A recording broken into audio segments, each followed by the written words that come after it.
استغفر اللہ. جس رمضان کے صدقے عید ملی اس کی تیاری ہو رہی ہے، مگر جو رمضان اللہ کی طرف سے ہماری بخشش کروانے آیا ہے اس کی تیاری نہیں. رمضان کی اہمیت سمجھنے کے لیے یہی حدیث کافی ہے کہ اللہ کے حبیب صلی اللہ تعالی علیہ وسلم فرماتے ہیں کہ اس کا مضمون ہے، اگر میری امت کو پتا ہوتا کہ رمضان کیا ہے تو میری امت تمنا کرتی کہ سارا سال ہی رمضان ہوتا. اللہ اکبر. اے میرے بیچ اسلامی بھائیو، مولا علی شیر خدا کرم اللہ تعالی وجہ کریم کیا کمال کی بات فرماتے ہیں، جس کا مضمون ہے کہ اگر اللہ کو اس امت کو عذاب دینا ہوتا تو اللہ کریم اس امت کو رمضان اور سورہ اخلاص نہ عطا فرماتا. یہ آیا اسی لیے ہے کہ میں اور آپ بخشے جائیں، ہماری بخشش کر دی جائے، ہمارے گناہ معاف کر دیے جائیں. دیکھیں نا، سارا سال میں اور آپ دعا کرتے یا اللہ سن لے، کرم فرما، ہم پر رحمت فرما، توبہ قبول کر لے، مغفرت فرما دے.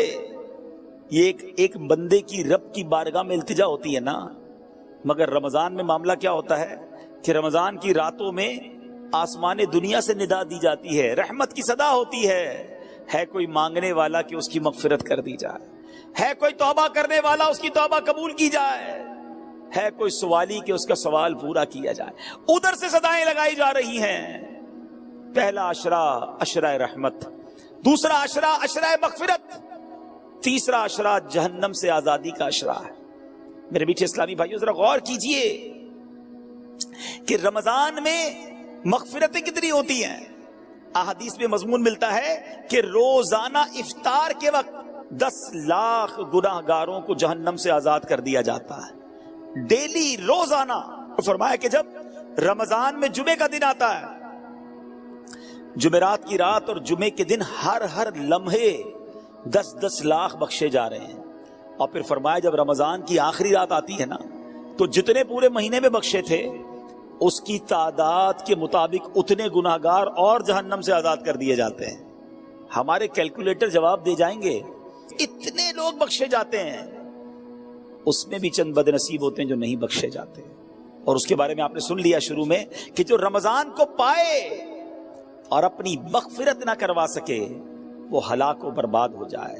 اے میرے بیچ اسلامی بھائیوں، ہمیں پلاننگ کرنی ہے، ہمیں تیاری کرنی ہے کہ رمضان گزارنا کیسے ہے. آج گھر میں دعوت ہو تو کتنی بار گھر میں مشورہ ہوتا ہے. بڑی دعوت تو زیادہ مشورے کہ پہلے کیا کھلائیں گے، مہمانوں کو پہلے کیا پیش کریں گے، بعد میں کیا دیں گے، میٹھا کیا ہوگا، بٹھائیں گے کدھر، لسٹ کیا ہوگی. رمضان کی عظمت سمجھیے، رمضان آ رہا ہے، رمضان کا مقام سمجھیے. یہ مہینہ رب کریم کی بارگاہ میں کس قدر بڑا مرتبہ رکھتا ہے. ہمیں شاید بہت سارے ناظرین کو یہ تو پتا ہے، قرآن کی یہ آیت بھی سنی ہوگی، شہر رمضان الذی انزل فیہ القرآن. رمضان کا مہینہ جس میں قرآن اترا. مگر شاید بہت سارے ناظرین کو یہ نہیں پتا کہ اللہ کریم نے جو 4 بڑی آسمانی کتابیں اس دنیا میں نازل فرمائیں، تورات، زبور، انجیل اور قرآن. سبحان اللہ. میرے آقا علیہ الصلوۃ والسلام فرماتے ہیں کہ حضرت ابراہیم کے صحیفے رمضان کی پہلی رات نازل ہوئے، تورات شریف رمضان کی 7ویں رات نازل ہوئی، انجیل شریف رمضان مبارک کی 14ویں رات نازل ہوئی. اور ابن ابی شیبہ کی روایت میں ہے کہ زبور شریف رمضان المبارک کی 6 تاریخ کو نازل ہوئی. سبحان اللہ. اور شب قدر کو سبحان اللہ رب قرآن مجید جو ہے اس کو نازل کیا گیا. تو اے میرے بیچ اسلامی بھائیوں، آپ ذرا غور کیجئے کہ 4 بڑی آسمانی کتابیں جو ہیں وہ اللہ کریم نے پورے سال میں جو مہینہ پسند فرمایا وہ رمضان کا مہینہ ہے. اور قرآن جو رب کا کلام، آخری کلام، سرچشمہ ہدایت جو ہے وہ میرے آقا علیہ الصلوۃ والسلام کے قلب منور پر 23 سال کے عرصے میں درجہ بدرجہ اور جو سمجھیے کہ وقفے سے وہ جبریل امین لاتے رہے، وہ نازل ہوا. تو اے میرے میٹھے اسلامی بھائیوں، ذرا غور کیجئے اس مہینے کا مقام کیسا ہے. یہ کتنی بڑی اللہ کی مہربانی ہے کہ رب کریم، بس ہم اللہ سے دعا کرتے ہیں کہ یا اللہ یہ چند دن بھی خیر سے نکل جائیں، ہمیں خیر کے ساتھ، عافیت کے ساتھ ماہ رمضان عطا بھی فرما، اور اس مہینے میں خوب روزے رکھنا، تراویح پڑھنا اور عبادتیں کرنا نصیب فرما۔ میرے میٹھے اسلامی بھائیوں، سرکار غوث اعظم پیران پیر شیخ عبد القادر جیلانی رضی اللہ تعالیٰ عنہ کیا خوب فرماتے ہیں۔ رمضان میں کتنے حروف ہیں؟ را، میم، ضاد، الف اور نون۔ غوث پاک کتنی پیاری تفصیل بیان کرتے ہیں کہ را سے مراد رضوان اللہ یعنی رضا الہی ہے، میم سے مراد محابات اللہ عن العصاة یعنی اللہ پاک کی گناہ گاروں پر رحمت اور مہربانی فرمانا ہے۔ لفظ رمضان میں جو تیسرا حروف ضاد ہے اس سے مراد ضمان اللہ یعنی اللہ پاک کی امان ہے۔ چوتھا لفظ الف ہے، اس سے مراد الفت اللہ محبت الہی ہے۔ آخری لفظ نون، اس سے مراد نور اللہ۔ سبحان اللہ، اس سے پتا چلا کہ رمضان مبارک اللہ پاک کی رضا ملنے کا مہینہ ہے، گناہ گاروں پر رحمتیں برسانے کا مہینہ ہے، اللہ کی طرف سے امان ملنے کا مہینہ ہے، اللہ پاک کی محبت نصیب ہونے کا مہینہ ہے، اور سنو رمضان نور الہی ملنے کا مہینہ ہے۔ اتنی برکتیں ہیں، سبحان اللہ۔ اے میرے میٹھے اسلامی بھائیوں، حضور غوث پاک مزید کیا فرماتے ہیں؟ فرماتے رمضان کی مثال سینے میں دل جیسی ہے۔ ذرا غور کیجئے کہ پورے جسم کی موسٹ امپورٹنٹ تھنگ جو ہے وہ دل ہے۔